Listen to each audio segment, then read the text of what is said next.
We are live. Hi, everybody. Hi, hi, hi. So Kelly Swingler and Laura Mazzullo, hey, for our first live of 2021. Hi, Sue. So we are a little bit late. I think the tech gremlins have avoided me today, touch wood, and have struck with Laura instead. So apologies. But we're if I log out, I will log back in. It's been a little spotty this morning. I don't know why. So we'll just wing it as we always do. Yeah, we're here. We're going for it. We are live. And yeah, Happy New Year to everybody. Happy New Year. Although it felt a little bit happier yesterday than it does today in the UK. But, you know, Laura and I were just saying, we're laughing along with it. We're going with it. And we are winging it. Humor's getting us through the absurdity of it. It's absolutely bizarre. And, you know, you're back in lockdown. We have a massive election today in Georgia. The internet's not working. We're tired. I mean, it's happening. This is all going on. And we're trying to find the humor in it. Because if we don't, this is going to be really tough. So it's like a long race. And we have to keep just refueling and talking about it with each other for sure. Yeah, this is definitely a marathon, not a sprint. Although I think not this time last year, because obviously we went in lockdown this time last year. But I think you and I kind of both went into it a bit, didn't we? Like, you know, we can get through this. We were in sprint mode, and then by the time December came, we were like, we have nothing left in the tank. We've sprinted a marathon all year long. Yeah, and I realized that this is a weird marathon because we don't actually know how long it is. No. And I think my new metaphor in my head is like, just stay fit, like healthy, like make sure your muscles are not, you know, that they're like strong enough and that you have bananas and you have your goo and your water. And I just think this is why we wanted to talk today about this idea of like self-preservation, self-care, self-love, because I don't know what other tools we're going to need this year other than that. It's like if HR is the marathon, like, are we, you know, sorry about that. If HR is the marathon, are we, you know, well equipped? Yeah, absolutely. Absolutely. And I think, like we've both spoken about it, but what I suppose, I don't know if you want to kind of add why we're talking much more about that today than what lots of other people are talking about, which is kind of goal setting, how to be the new you, how to be the best you, how to, you know, transform everything overnight in the world of HR. So why have we specifically chosen to talk about what it is that we're going to talk about today? Yeah, I mean, I think you and I both said, like, we're both sick of these, like, new you, write your goals out, write your achievements. Like, someone literally asked me yesterday on a phone call, like, so did your year end strong? And it was like the classic sales guy question. And I'm like, I guess you're asking me if it ended well financially, but I'm not going to answer that. I'm going to tell you that my year ended off with good health and with joy and with gratitude. It was like totally caught him off guard, but I thought we got to shift it up because this is a pandemic. This is not the time to do like KPIs and measurable ROI, like all of those, because it's not what we need this year. I think we need grace and like literally emotional intelligence to get through this. Absolutely. Not more like number crunching. No, and I think you saw that I posted on Instagram earlier, but I think it was Christmas Eve that really got to me. I think we keep losing Laura, but she will come back. That's not a good look. That wasn't a good look where it froze you, but it's fine. But I think I started to get loads of sales emails through like the week before Christmas, particularly on Christmas Eve. And I got, I think, 4 or 5 on Christmas Eve that, you know, can I help you smash your goals during 2021? You know, let's help you set some really clear goals and objectives. And I was just like, firstly, you've chosen the week before Christmas to do this. Secondly, you clearly seem to think that Christmas Eve is the appropriate time to be sending me these messages instead of just like, Merry Christmas. Right. And thirdly, like you've just said, like I just kind of feel like I haven't got the mental capacity to even be thinking about goals at the moment. Like I'm still exhausted from last year. I don't feel that the break over the festive period, whilst it was lovely, whilst it gave me time to kind of switch off and recharge a little bit, it wasn't the rest and the recharge that I'm used to. And I know you kind of had similar experiences. I'm just going to keep talking whilst Laura keeps freezing. I'm here. I can listen. Can you hear me? Yeah, perfectly. So I think for sure, like I agree with you completely. And I think that this idea that we can be optimistic and hopeful and not be hard on ourselves, it's like this kind of hybrid, like you were saying this morning in your great Instagram post, it's like making room for the end, not the but or the or. So like we are optimistic and hopeful and positive women, and we're not interested in writing out 50 must-have goals in January. It's going to make us feel bad and potentially disappointed. And so I want to just keep it easy this year, low expectations. As we've talked about, stay in the values, stay focused, but not beat ourselves up, not be as hard on ourselves as we might normally be. Yeah, and I don't think there's anything like if the world opens up again in a month or 2 months or 3 months or 6 months or however long this is going to take, there's nothing wrong at that point with doing some reflection and then be like, okay, right, so what do I want to do for the rest of the year? How do I want to finish it? How do I want to be? How do I want to feel? All of those sorts of things. But I do think like setting it now when it just feels like it's Groundhog Day, isn't it? Yeah. It's like it doesn't feel like a new year ordinarily does. Yeah. There's all of that kind of stuff going on. So I think today we are I don't know what we've got, hints and tips, or I don't know what we've got for today. I'm laughing because I saw such a funny Twitter thing the other day that said, same year, I guess it was yesterday, same year, new anxiety, or same year, same anxiety. And then the woman under her wrote asterisk worse anxiety. I thought it was funny. It's like, no, it's worse because it's like, oh, we're doing this again. Okay, here we go.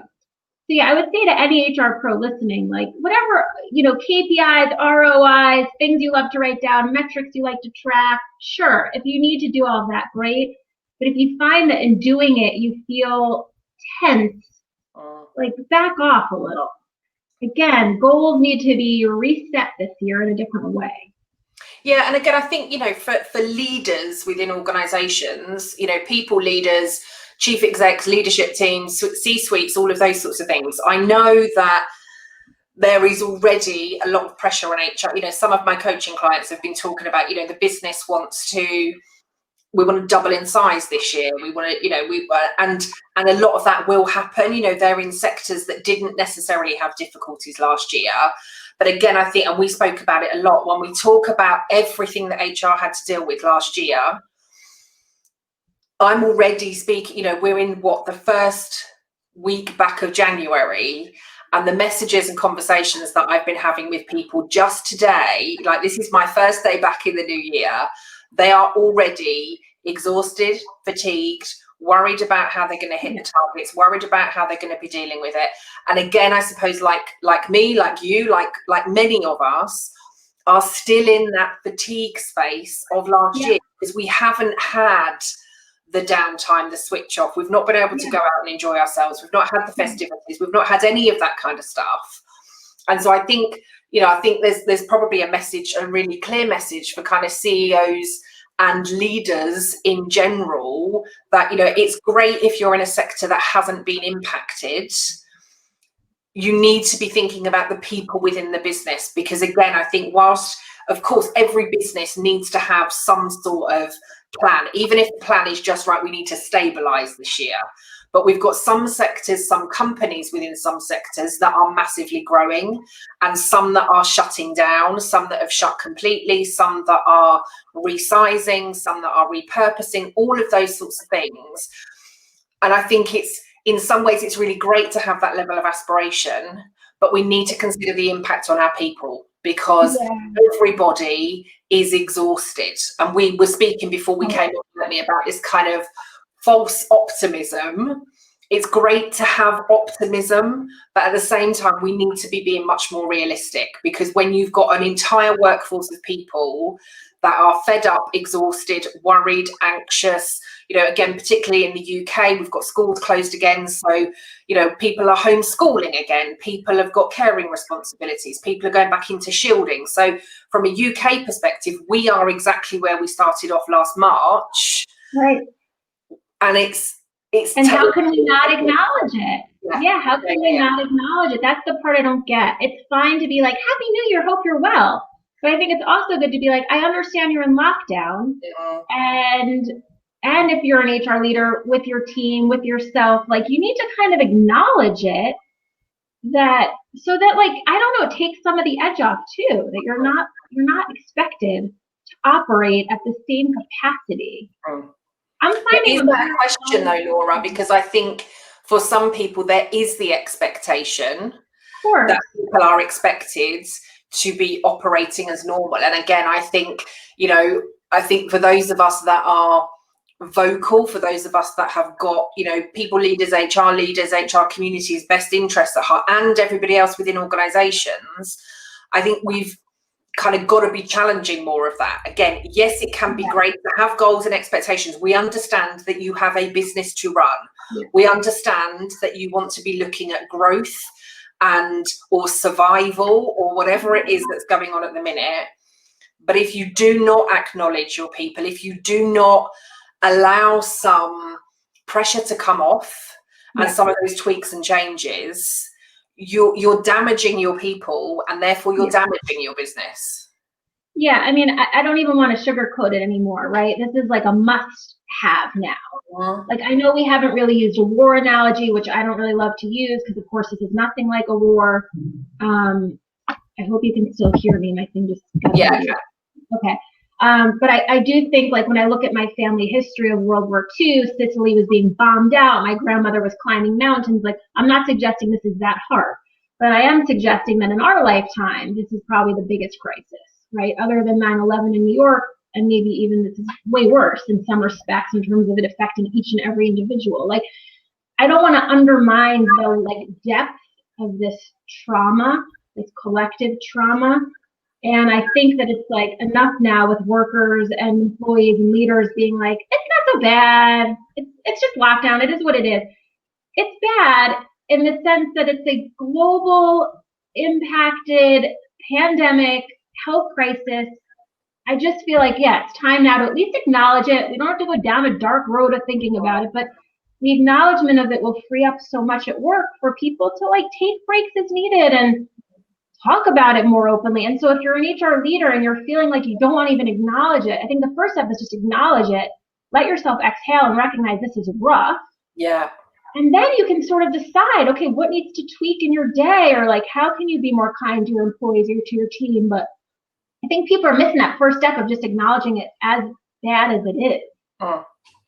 Yeah. So they're almost like, and as with any change, any acceptance, any growth, any of that kind of stuff, acknowledgement is absolutely the first step, isn't it? You know, whether we're talking about health or well-being, or, you know, wanting to look for a new job, or, you know, generally everything that goes on in life will start with that acknowledgement. And as soon as we do acknowledge what's going on, then we can start to take the steps to do it. But again, I'm with you, you know, and I know we had similar but different experiences last year.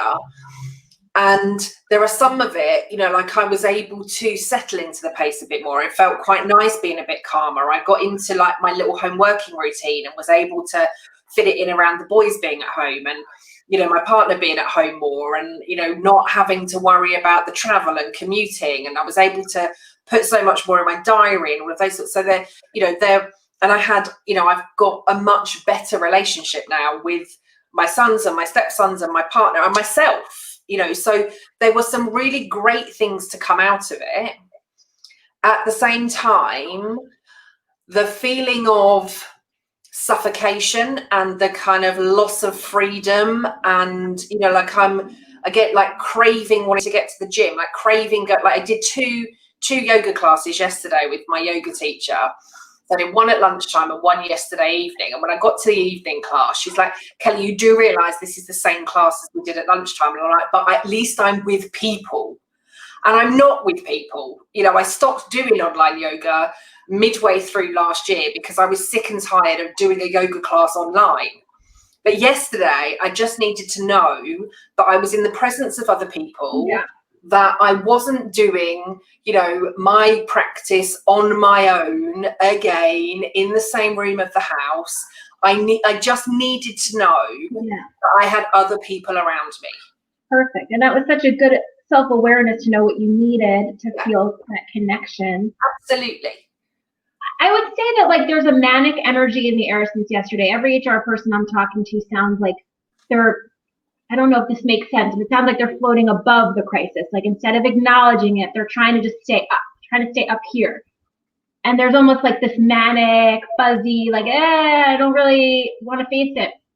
And I would recommend that if we can just acknowledge it by saying like, this sucks, and make room for just even that statement, then we can talk about what actions need to be taken. So maybe Allie needs to take a 2:00 yoga class and the meeting needs to be at 3:30, or maybe the Zooms need to be in sweats this week, or maybe a child is going to literally be babysat by an employee while mom goes and takes a shower. Like, who cares? Just work as a team and be willing to just acknowledge it sucks, and then at least start there. So yeah, Kelly and I were just saying there are a couple things we were thinking through around like, how can we think about HR self-preservation? So Kelly, I know you wrote down a couple of like phrases or words that you wanted. I have got 4 Post-it notes, and again, Laura and I were laughing because we came on live, because Laura is usually the one that has prepared, and I usually sit here with nothing. And I have turned up today. I've got 4 Post-it notes, literally with 1 word on each. Amazing. I have nothing, and we will win. Yes, good. I have my own word that I wrote down yesterday. Ease. My little scribble. I like that one. An easy day. Yeah. So do you want me to start with one of these then? So yeah, I think the first one, and I was like, do I do them in an order? How do we do it? But I think I've read the little Post-its as I've got them on my desk. And I think the first one that I want to kind of talk about in terms of, I suppose, self-preservation and what we need to be doing in HR this year and on an ongoing basis is, I don't know, more of a behavior. I don't think any of these are necessarily doing things. I suppose maybe some of them are, but this particular first one is around courage. Okay. And I think that goes into what you've just said about kind of the acknowledgement. I think we need to have the courage to acknowledge. We need to have the courage to sit and reflect and say where we are. We need to have the courage to, and it will then be probably courage for the rest of the kind of 3 that I've written down. But I think as HR, I think this is the year that we need to have the courage and be brave to do lots and lots of things differently. I think, again, last year, as you were saying, I think that kind of manic energy was definitely there for HR last year. And we spoke about this a lot, in that a lot of us within the HR profession, if we still had a job, we didn't want to be talking about how we felt, because we then felt bad because we were still in work. And we didn't want to be telling people how we felt because we felt bad that other people may be in a worse situation. Yeah. I think we have to have the courage to say how we're feeling, to acknowledge what's going on, and then maybe to start pushing back on some of this stuff. You know, we spoke about some of the announcements last year. You know, HR last year did their usual job with lockdown on top of that. So with homeschooling, with working from home, with being in shutdown, with, dealing with furlough payments and holidays and queries and everything else. It was like the day job, and then dumped on top of it all of the kind of lockdown stuff. And I think it felt that the lockdown was kind of an extra, like, I don't know, like a different project maybe that we were doing. All of this plus this project on top. So as long as I keep going and going and going and going and pushing and pushing and pushing, I'll be fine, right? That's what I mean. It's like floating above it. It's not even like addressing it. Yeah. But we both then spoke to HR people who, were having the conversation with, like, I feel bad about saying this. I feel bad about acknowledging. I had so many, I'm not saying everybody has to cry when they coach with me. Some people do. But it was like every coaching conversation that I was having from probably October onwards, I had people crying. like literally bawling their eyes out. And, you know, my question, like, who else have you spoken to about this? And people were not speaking to their partners, their children, their bosses, their teams or anything. It was like they were bottling everything up, saving it for the coaching session, like not even contacting me sometimes in between. And then just like this mass outburst at the coaching session of everything that they've been holding on. And I think we've got to have the courage to let go of some of that, to talk honestly about how we're feeling. My question when they're crying, I know when I cry, I often have words that accompany it, like, I'm tired, or this is too much. What were you hearing? What words were coming with the tears? Exhausted, burnt out, guilty, stressed, overworked, undervalued, underappreciated. Amazing. And that's really, that does take courage, because a lot of those things are around boundary setting, and really, which we've talked about in the past. It's funny, yesterday I had more than 2, maybe 3 or 4 recruiting peers reach out to me in DM and text message and Instagram message, talking about like their hiring managers being difficult and getting in their own way. And it prompted me to do a video this morning on my channel around the word enough, because I realized that also recruiters, which I consider and we consider part of HR, they're often so afraid, and this is where the courage comes in, they're so afraid to give the hiring manager the really constructive, actionable feedback, right? Hiring managers can be their worst enemy. They can be the thing that gets in their own way, because they don't know any better. And also they're fearful and insecure and anxious, just like everyone else. And so I was reminding my peers that like the bravest thing you can do right now to help yourself and to help them and to help candidates and to help the employer brand and to help everything else is to go into that meeting with like immense courage, whether your voice shakes or not. As we learned from Brene, speak your truth, even if your voice shakes. I don't care. Go in there sweating, palms shaking, just say it. Say to the hiring manager, this isn't working. This is what needs to change. This is what candidates are saying. This is where we're messing up and how you can and I can fix it. Instead, because that's too scary, they're crawling into me saying like, I hate this, make it better. And it's like, no, I can't fix it for you. You have to be brave enough to do it. And I realized how much of HR is like approaching conversations with courage. So I think that word is so great. It's like, you've got to help yourself by saying not only what you need, but what they need to be doing. So like if you see your leader doing something really off, like, I don't know why I've always had the confidence to do that. Even when I was young in my career, like I would go to the heads of departments and just say like, hey, I'm hearing this is the gossip in the department. You've got to work on it. Or people are talking about it. To me, it felt like a necessary thing to do. Like I didn't see it as like brave. I just thought like, if I don't say something, it's going to continue. And then it's going to be really toxic here. But I noticed there's a fear of, and I feel for the people with this fear, because all I can say to you is just do it more and more and more, and it gets better. And most executives and leaders appreciate the feedback. Yeah. So what do you think is creating that fear or stopping them from having those conversations in the first place, that then means that they are coming to you to have the conversation of like, okay, tell me what I do about it? What's getting in their way? The fear of the reaction of the other person. Okay. So that manager might get defensive. That manager might feel embarrassed. That manager might be pissed at me for calling that out.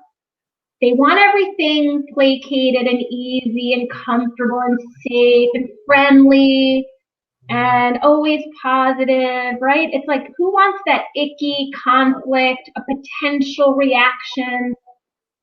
But you and I both know, even in our personal lives, our professional lives, like that's where the growth happens. It's like you have to have the icky. And some of that, again, is that kind of mindset shift, isn't it? Because I think a lot of the time when fear comes up, the fear is coming up because we're looking at the worst case situation. But if those might be reactions were actually, what if they... I don't know, but what if they might be grateful for the feedback? What if they might be really positive about it? What if they were totally unaware and are really grateful for me highlighting it for them? You know, which is so usually the case, right? I mean, that's usually the reaction. yeah, absolutely. And we will get those times, won't we, where it's like, you know, who do you think you are to come and tell me this kind of stuff? We're like, we've both been on the receiving end of that. And then you make a decision about how you kind of take that forward. But I still get this come up sometimes, but I think a lot of the time when it is those kind of, we play those situations over and over in our head, it's always the worst case scenario that we go to. Whereas actually, if we could do kind of the opposite to that, even if it's like writing a list, it's like a kind of pros and cons. Okay, what might the worst case situation be, and what might the best case situation be? And maybe get our mindset and our headspace in the positive mindset side, that might give us the courage to go and have more of those conversations. I love that advice. And I would say, like, number one, know you always have a community backing you up. So I always tell my recruiting peers, go in there, be brave, and know I've got your back. Picture me in there with you. Just you know, and anyone listening to this, like, of course, Kelly and I are literally with you there metaphorically. Like, just know that you have a community of people all being brave. It's like you're not the only one being brave. The second thing is, if I know I'm dealing with a manager who's going to be maybe potentially defensive or is very cocky and arrogant and doesn't like this kind of feedback, sometimes I'll just preface it with, I have some constructive feedback. It may be hard to hear. Do you want to hear it? Sometimes they're like, not at all. All right, then maybe I back off and try to do it a different way. Yeah. Or if they say like, no, give it to me. I can handle it.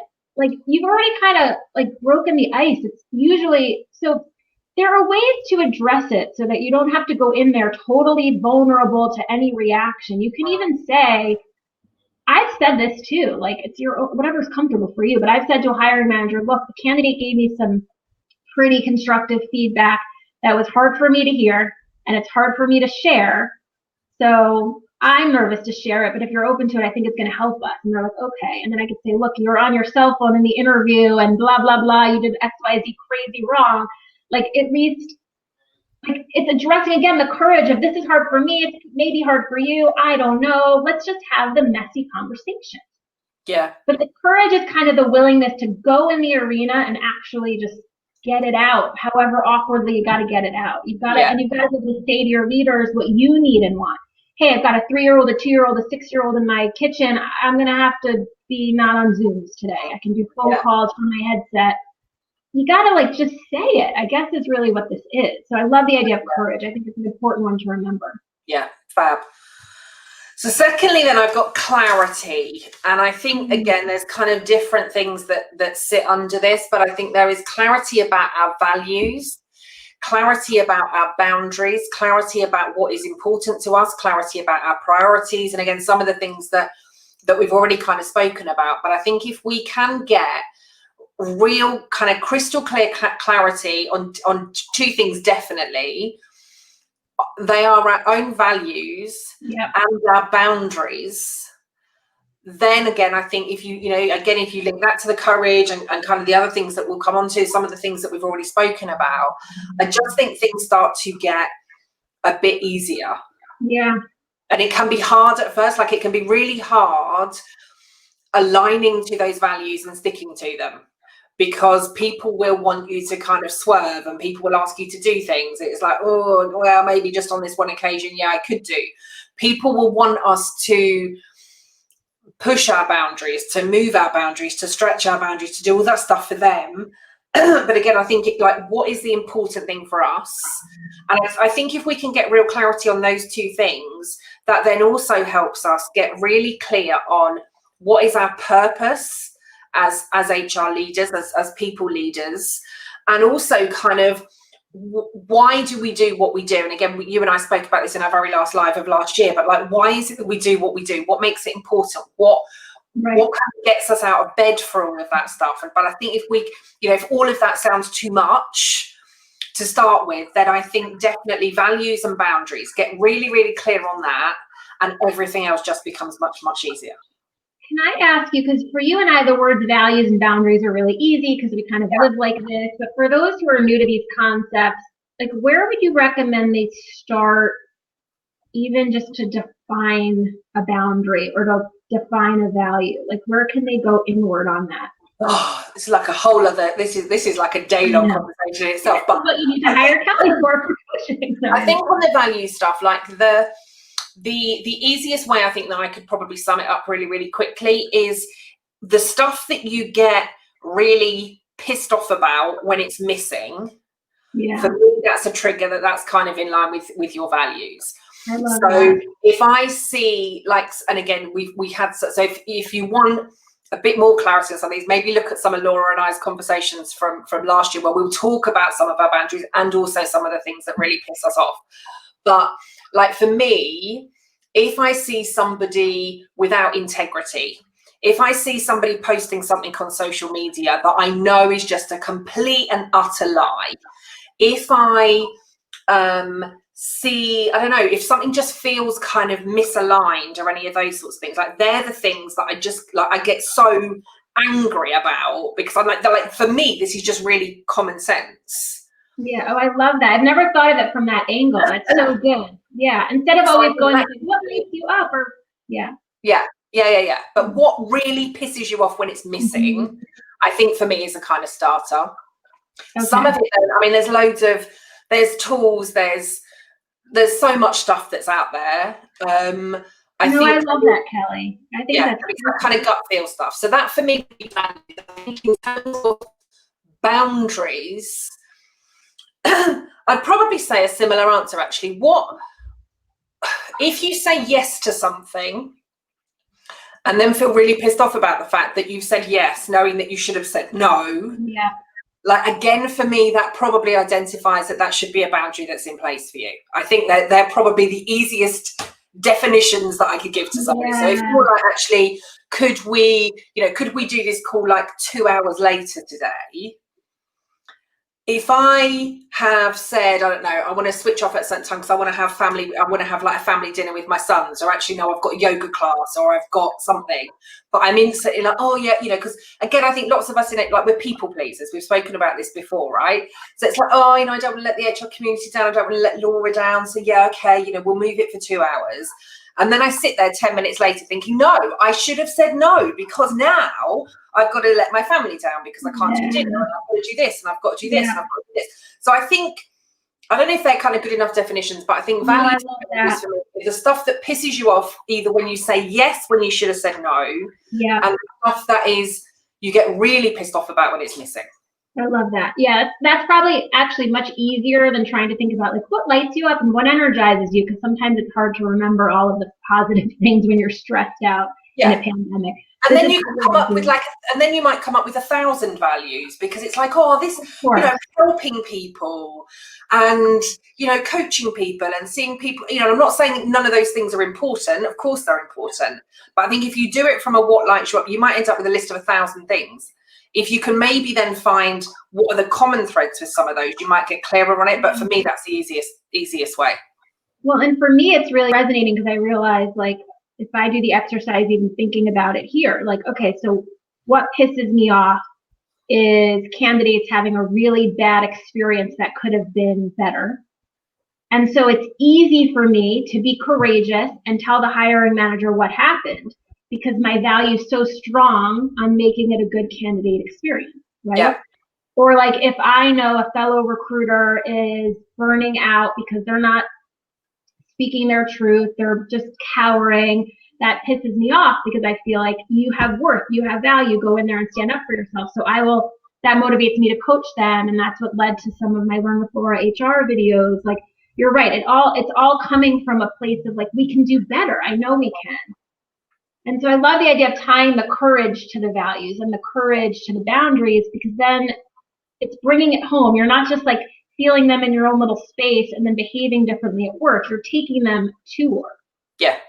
And if you've got that misalignment, then something isn't working. You're either not living, breathing, or working in line with your values, or maybe you think that your values are one thing, but actually you're happy doing something else. Yeah.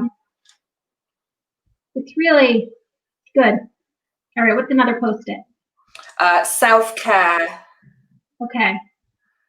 It was like yeah. That was at the beginning of my list, and then I thought, no, we've got to start with the courage. We've got to start with the courage. But again, I think you and I have spoken about this, and I don't think. In fact, I'm going to say I know There is no one size fits all approach to self-care.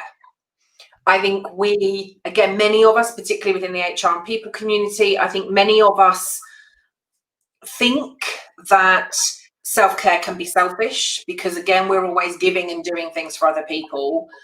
But for me, like, it can be like self-care for you may be totally different than something for me. People that are watching, it may be something totally different for them. I think we see lots of stuff. I know you and I both love yoga, but I know yoga won't suit everybody. Sure. It could be running a marathon. It could be reading a book. It could be knitting, sewing, cooking, flower arranging, going for a walk, having a bath, taking time out, listening to your favorite music, listening to like the list is kind of endless. Yeah. And I think particularly at this time of year, we get told, it's got to be about getting fit. It's got to be about, yoga. It's got to be about meditation. And if that doesn't suit you, you're not going to do it. But I think we can all find, and I say, well, not find, I believe we can all create at least 10 minutes a day to do something for ourselves. Even if it is, like you said last year, even if it is like navel gazing. Right. We have to create. I'm not going to say find. Looking for time is like looking for a needle in a haystack. We've got to create it. And if we cannot create at least 10 minutes a day for ourselves, something is totally out of alignment. Either our values, our boundaries, the courage, something is wrong. And even, I have been, when my sons were younger, I was a single parent with twin boys, working full time. So I know I hear a lot, it's all right for you because, blah, blah, blah, blah, blah. I had a period of being a single parent with young twin boys. I was working full time. I was getting them to nursery. I was getting them to school. I still found at least 10 minutes even if that was locking myself in the bathroom as soon as I put them to bed. Yeah. Or doing something before I went to wake them up for nursery in the morning. But we can all create 10 minutes a day. Yeah, and I think that this definition of self-care, we could have a 3-hour discussion on even what it means, right? And it's like, I think it's sort of like a vague enough phrase where, frankly, we, as you say, we can create whatever it means to us. What I've been really encouraging my recruiting and HR peers also is that self-worth is more, or self-care is more about self-worth. There's the Freudian slip there. It's about like, it's deeper sometimes than just making a green juice and doing 10 minutes of meditation, which are really important. But it could be getting a therapist, getting a coach, hiring a resume coach, hiring an outside consulting firm. It's like the stuff that you've often thought, our department doesn't need that. We are good. We don't need to spend money on that. I'm often thinking that is based on a lot of insecurity and frankly, a certain level of self-punishment. And I will go as so far to say that. I think this idea that HR is above needing help, getting help, asking for help, it's almost starting to look bizarre. And I will say that starting yesterday, I've been delighted, and you have too. We've gotten a lot of inquiries, both of us, from people saying, I'm ready for something. I've had recruiters being like, can I hire you as a coach just to walk me through my week? Yes. Okay. I've had people saying, I need a new LinkedIn profile. I need stuff. My recruiting department is going to need some help. Good. Like, just whatever it is. You don't even have to have all the answers. Just ask us. I'm stuck here. How do I get there? Either we can help you or we can point you to places you can go. Yeah. But I guess it's like, to me, that is a form of self-care. And I think for so many years, it was like, oh, we're not worthy. We don't deserve it. We don't have the budget. We know everything. We should know everything. The best analogy is the sports analogy. Like, if you're learning yoga, it's called a practice. It's never, they say you are never an expert at yoga. You're always practicing yoga. If you are learning tennis or golf or basketball or rugby, or I don't know, anything. Most coaches will tell you it's an effort over time to slowly improve. Yeah. But you always need a coach. You always need support. And that's the part for me that's like, yeah, you could drink all the green juice in the world. That's awesome. But I just don't know if that's getting to the root of like actually transforming yourself. No, and it is where you said there about the kind of self-worth. I then started to think about kind of investment pieces. So if we have a car, we will pay for regular maintenance, we will pay for regular servicing. We want to, we pay money to ensure that our car keeps running. Yeah. And yet sometimes we still cannot find 10 minutes a day to invest in ourselves and kind of keep that maintenance going. If we own a property, or if we're renting a property, if we're living in a property, the property needs upkeep, right? It needs decorating, it needs servicing, it needs maintenance, it needs repairs, it needs all of that kind of stuff going. If you've lived in a property for even a year, and I mean we've been in this one. When did we move in? October. When we're already, we did loads of decoration, we did loads of stuff, but actually we've been in here 3 months. It's like, actually that now needs doing, or that now needs doing. Like if we let all that stuff go for a year or longer, the problem is just going to get worse and worse and worse and worse. And again, so whether it's a sports analogy, a car analogy, or a house analogy, even like you said, in terms of like resumes, if you've, like, I was always taught, like, as soon as you get yourself a new job, update your resume with everything that you need to have on it, ready for your next one, and just keep updating it and updating it and updating it. Yeah. Like, you and I will both know people that haven't looked at it for like 10 or 20 years because, like, well, I haven't needed to. Yeah. But if you're not prepared to kind of do that review or spend that time or look at that investment or do the kind of upkeep on yourself, we're going to end up in desperate need of repair.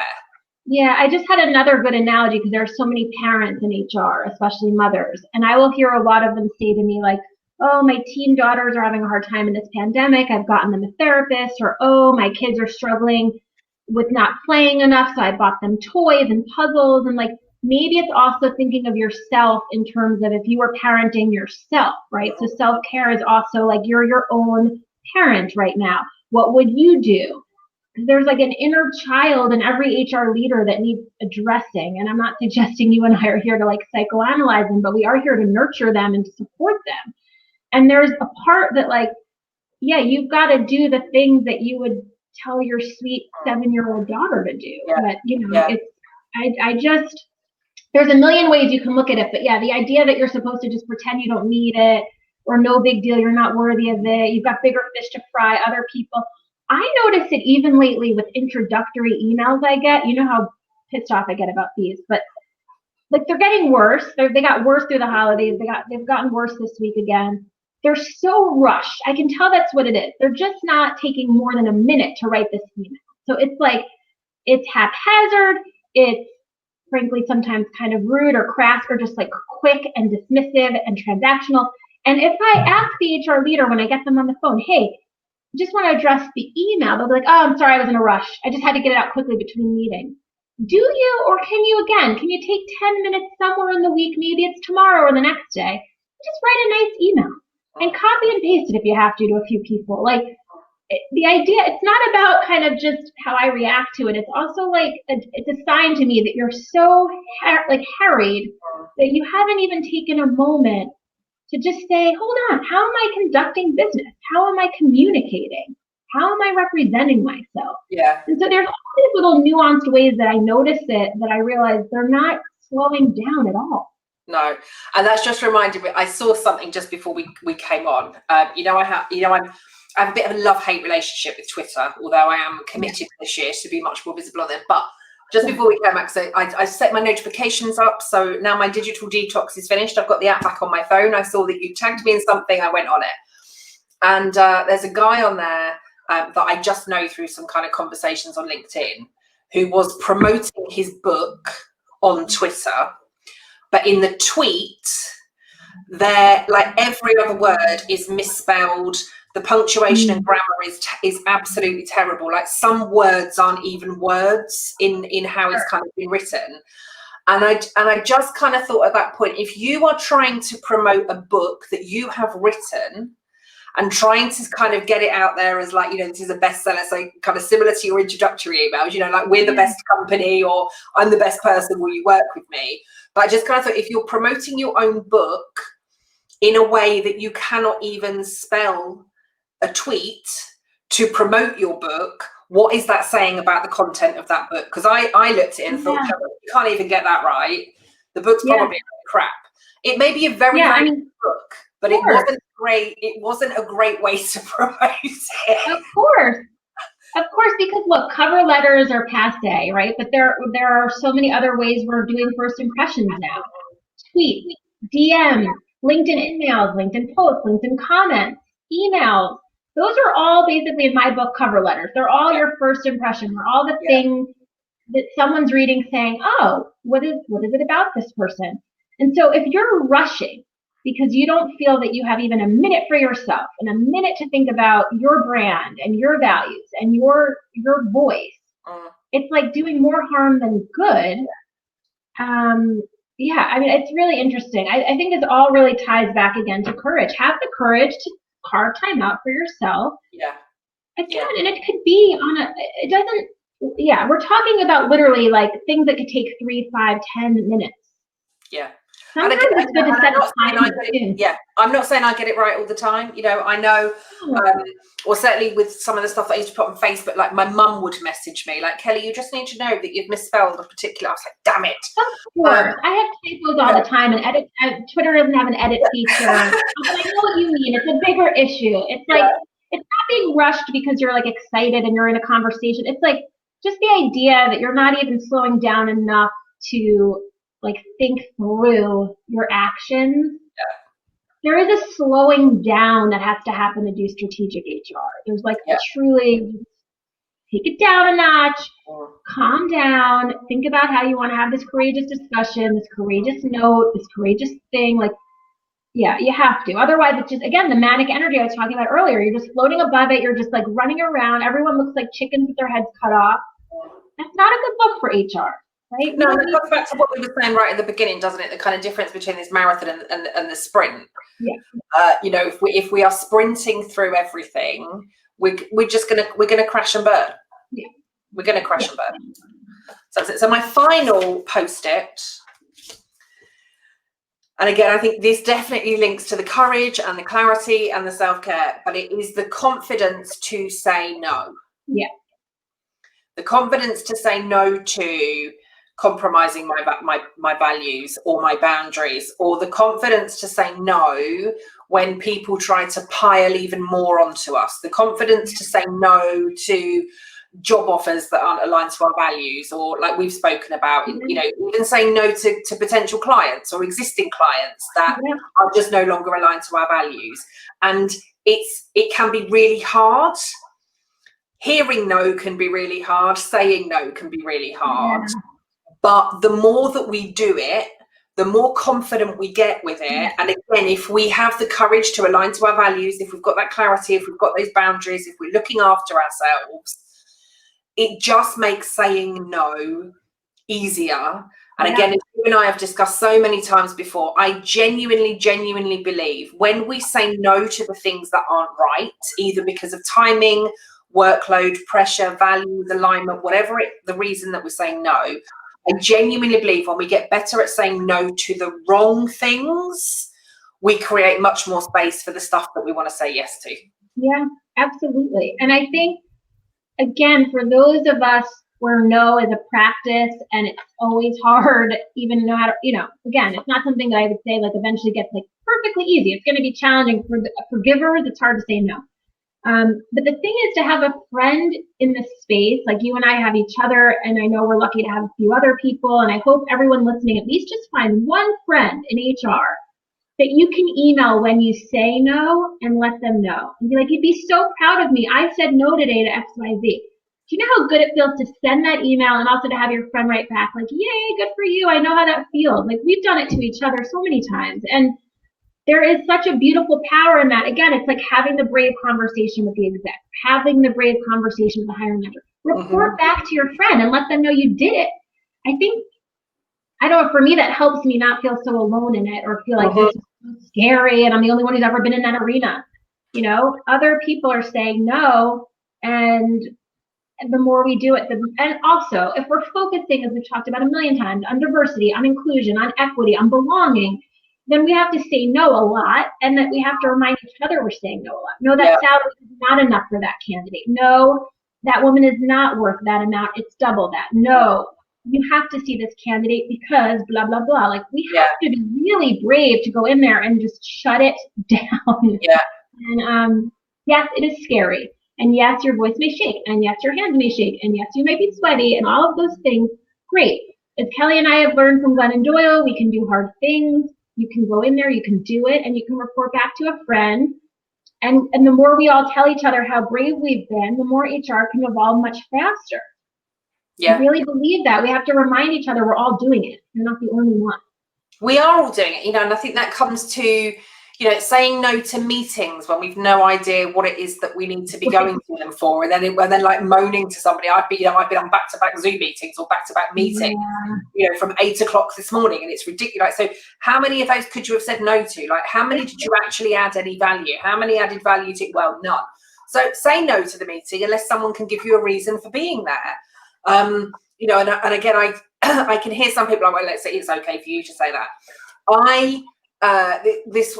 So when I was HRD, it was particularly with particularly the last organisation that I worked at internally, it was like they always felt that they had to have someone from HR there just in case, right? Just in case. Right. And I would sit in some of these meetings, and like some of them I would say, it was like I had to say something just so that I felt I'd added some value in there. But I didn't need to be at all of these meetings just in case. And neither did a lot of my team. And I got a brilliant new PA. And the first question that she asked me in terms of my diary management was, which meetings do I say yes to? And I was like, oh, and I wanted to just all of them. Like all of them. And she's like, right, I will not be agreeing for you to attend any meeting unless there is an agenda, unless I know exactly what it is that you're needed for. And it may be that you don't need to be at the full meeting. It may just be that you need to be there for the last or the first 10 minutes. And I was like, oh my God, I love you. And that's what she did for me. And I was like, this is amazing. Like, this is absolutely amazing.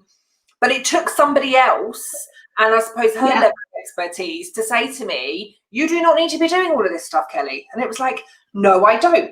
And that completely changed the way in which I was working. And again, when I speak to lots of my clients now and kind of share some of that with it, it's like, do you know what, you're right. I could just go for 10 minutes. Like, I don't have to sit there for 90 minutes. Right. Just so I'm there in case anything else comes up. And again, that kind of comes to some of the trust stuff. If I've left the meeting and you've carried on there, but it's like, actually, Kelly needs to know that afterwards, somebody in that room has to be responsible for letting me know the thing that came up when I'd left the room. Or if I wasn't in the room in the first place, somebody else needs to be accountable for letting me know the thing that I need to know in order to get done. That doesn't mean that I have to sit there for an hour or 2 hours or all day sometimes, just in case. We can say absolutely. And there's power in this idea of teamwork and partnership, so that, like, if you're saying no and someone else jumps in, I mean, that's a good team, especially during lockdown that you guys are in right now, or whatever. Like, we can step in for each other. And so there's almost a power in saying no for each other. Like, I love what your PA did there. I think it's like, we can say no to gossip at work. We can say no to judgment. We can say no to rudeness. We can say no to arrogance, and we can do it for each other. So if you're in HR and your teammate is being spoken about in a negative way by someone else, you can shut it down. You can say no on their behalf. So if it's hard to do it even for yourself, start practicing it for each other. And then, like, lo and behold, the whole HR team is getting really good at setting values and boundaries. It's like, so I know for me that if it's hard enough to say it for yourself, at least maybe you could practice it with your team, especially if you're a leader, right? And even for yourself, and again, you and I think we've had the conversation offline, but you know that there's a particular character, let's say, that has been trying to do lots of damage to me and like around me in many, many different ways. But there came a point where people would forward me messages or conversations with this particular person about what this particular person had been saying about me. And it was like it got to a point for me, like, what part of you, I'm not saying it was you, but the sender, what part of you felt that was a good thing to send me about this person? Like, you could have shut that down instantly and said, actually, no, like, I'm not putting up with this, or I'm not going to let you continue to say this, or I'm not going to let you continue to act in that manner. But it was like, it would come to me, get me really kind of riled, and it's like, you know, I don't want to be near or kind of around this person. There's not, you know, there's literally kind of one person that I kind of feel this deeply about. But because there's a level of bullying. It's what we're talking about, right? There's a bully, which I'm sure we all have at least one, who doesn't like us or whatever their deal is. But you're absolutely right. The people who are receiving all of that negativity can stop it, or at least say no to it. Yeah. And HR's reputation is really poor enough. The last thing we need to do is just keep like letting it all in. We can shut it down when we hear it. You know how I feel about that. When I hear negative stuff about recruitment, you've seen my video, you know, you're one of the good ones. If any of you have not seen it, please check it out on my channel, because it's something I'm so passionate about. We are all good. And so if I hear anything negative about someone that hasn't done anything wrong, but it's just like a judgment, I will shut it down. And that's saying no. That's exactly right. No, you're not allowed to call Kelly that. No, you're not allowed to say that about HR. No, you're not allowed to think. I mean, you're allowed to think and feel what you want to think and feel, but I'm not going to be the recipient of it and allow it to continue to grow, because it's really toxic. And we need more yes in HR and more positivity. So we have to be able to say no for each other. Absolutely. I think, and I hope people really can think about that this week. Like, where can they say no for themselves, and where can they maybe shut something down for someone else on their team? It comes back to you. You know, you set a boundary for your teammate, they set one for you. It's like, we are all doing our best here. That's it. We are. So yeah. Self-care, self-love, self-preservation, it all matters. Yeah, it does. So courage, clarity, self-care, confidence to say no. Love it. Self-preservation, looking after ourselves, being brave, being courageous, doing hard things, sticking up for each other, all of that good stuff. Yeah, and report back when you do it. That makes you feel like you have a little KPI there too. It's like, do this one thing, and then you can tell someone you did it. It's like a gold star for the good job there. Yeah, absolutely. Oh, we've done it again. There we go. First one. Can't wait. We'll have to think about what we're going to talk about in 2 weeks. We haven't even discussed it yet. If anyone has a topic or an idea, by all means, email one of us. We want to make sure stuff will come up. So again, for those of you that kind of maybe haven't watched these before, I think the conversations that Laura and I have had kind of up until now have all been based on conversations that we've been having with our HR community. And even though we are, you know, an ocean apart and thousands of miles away, actually whatever one of us is hearing, the other one is also hearing at the same time. And so that's been a real trigger for all of the conversations that we've had up until now. So genuinely, if there is something that maybe isn't a hot topic at the minute, that isn't being discussed, that you want us to talk about, or you want to kind of come and jump on, ask us questions, kind of do whatever it is that you want, please let us know. We want to continue to make these conversations as useful for everybody in HR as we possibly can. And we're always live every other Tuesday at 11 a.m. Eastern time. And then, of course, you can find them after on the YouTube channels. Yeah, 4 p.m. Have a great week. Yeah. Awesome. Stay well, everybody. Take care. Happy New Year. Yay. Whatever it is. Bye.